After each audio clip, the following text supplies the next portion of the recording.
আমাদের ঠিকানা নিয়মিত পরিবর্তন হচ্ছে। যেমন আপনাদের এখন ঠিকানা কোথায়? এই মাঠ কিন্তু আপনাদের ঠিকানা। এখন কিছুক্ষণ পরে আপনাদের ঠিকানা হবে যেখানে আপনাদের বাড়ি আছে। আমাদের দিনে যে কতবার ঠিকানা পরিবর্তন হয় তা কিন্তু আমরা জানি না।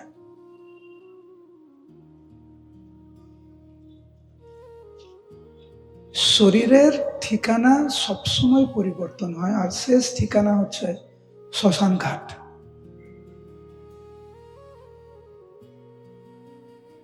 যেখানে আমাদের শরীরকে হয় পুড়িয়ে দেওয়া হবে, জলে ভাসিয়ে দেওয়া হবে বা সমাধি দেওয়া হবে, সেটাই শরীরের শেষ ঠিকানা। যার শুরু আছে তার কিন্তু শেষ আছে। কিন্তু আমরা আমাদের জীবনযাপন এমন ভাবে করি, মনে হচ্ছে এই শরীরে আমরা মনে হয় থাকবো আগামী 10,000 কোটি বছর। সেটা কিন্তু না।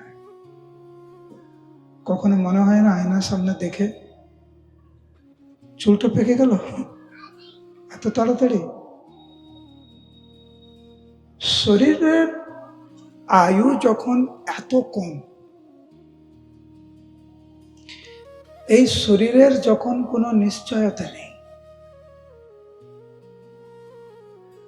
না আমাদের সম্পর্কের কোনো নিশ্চয়তা আছে, না স্বাস্থ্যের কোনো নিশ্চয়তা আছে, না ঠিকানার কোনো নিশ্চয়তা আছে, যখন কোনো কিছুর নিশ্চয়তা নেই,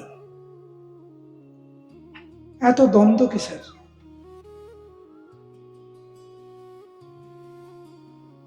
আমরা যখন রাস্তা দিয়ে যখন হেঁটে যাই, কেউ আমাদেরকে কিছু বলে, আমরা কিন্তু সবসময় প্রতিক্রিয়া করি না, দেই না। কেন? আরে এর সাথে তো এই প্রথম দেখা হলো, আর জীবনে হয়তো কোনোদিন নাও দেখা হতে পারে, ঝগড়া করে কি হবে? এড়িয়ে আমরা চলে যাই। এটা হচ্ছে বুদ্ধিমানের কাজ। রাস্তায় আপনি চলে যাচ্ছেন, কেউ আপনাকে কিছু বলল, যার সাথে কোনোদিন আপনার সম্পর্কও ছিল না, যাকে আপনি আর কোনোদিন দেখবেন কিনা সেটাও কোনো নিশ্চয়তা নেই, তার সাথে কেন দ্বন্দ্ব করবেন? কেন ঝগড়া করবেন? আমাদের জীবনে কি বড় কিছু প্রাপ্তি করার ইচ্ছা নেই আমাদের? জীবনে যদি বড় কিছু আমরা পেতে চাই, তাহলে কিন্তু এই ছোট ছোট যে বিষয়গুলি, যেগুলো নিয়ে আমরা এত মাথা গরম করি, ওগুলো কিন্তু এড়াতেই হবে আমাদেরকে। যখন ছোট ছোট জিনিসগুলো নিয়ে, নগণ্য জিনিস নিয়ে আমাদের জীবনটাকে আমরা উৎসর্গ করে দেব, সময়, স্বাস্থ্য, আমাদের শক্তি, আয়ু সব ক্ষয় করে দিচ্ছি আমরা এই ছোট ছোট নগণ্য জিনিস নিয়ে, তাহলে পরম প্রাপ্তি আমরা কি করে করব? ইংরেজিতে একটা কথা আছে, চুজ ইউর ব্যাটল। তার মানে কোন যুদ্ধে আপনি যাবেন সেটা আপনি বেছে নেন, বেছে বেছে যুদ্ধে প্রবেশ করুন। সবকিছু নিয়ে যদি যুদ্ধ করেন, আপনি একটা উদাহরণ দিতে পারি, চুল সাদা হয়ে যাচ্ছে, পেকে যাচ্ছে, এটা নিয়ে যুদ্ধ করবেন? আজকে সবজিতে একটু লবণ বেশি হয়েছে, সেটা নিয়ে যুদ্ধ করবেন? কেউ আপনাকে খারাপ কিছু বলে দিয়েছে, সেটা নিয়ে যুদ্ধ করবেন? না ভালো ভক্ত হওয়ার জন্য যুদ্ধ করবেন? অহংকারের সাথে যুদ্ধ করুন। পরচর্চা, পরনিন্দা করব না, এই বিষয়ে যুদ্ধ করুন। আমি সবার মঙ্গল চাই, এইটা নিয়ে যুদ্ধ করুন।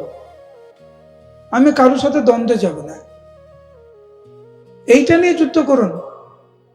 আমি ভালো করে হরিনাম করতে চাই, আমি ভালো ভক্ত হতে চাই, আমি এই জীবনের অন্তিমে ভগবত ধামে আমি ফিরে যেতে চাই। কৃষ্ণ প্রেম চাই আমি আমার জীবনে, গৌর প্রেম চাই, আমি মহাপ্রভুর ভক্ত হতে চাই। কিন্তু জীবনে যদি আমাদের ইচ্ছা থেকে মহাপ্রভুর ভক্ত হতে, তাহলে অবাঞ্ছিত কিছু কিছু জিনিসগুলো যেগুলো আমাদের জীবনে ঘটে, বা কেউ আমাদেরকে উত্তপ্ত করার চেষ্টা করছে বিভিন্ন বিষয়ে, ওইগুলো কিন্তু সচেতন ভাবে আমাদেরকে এড়িয়ে যেতে হবে।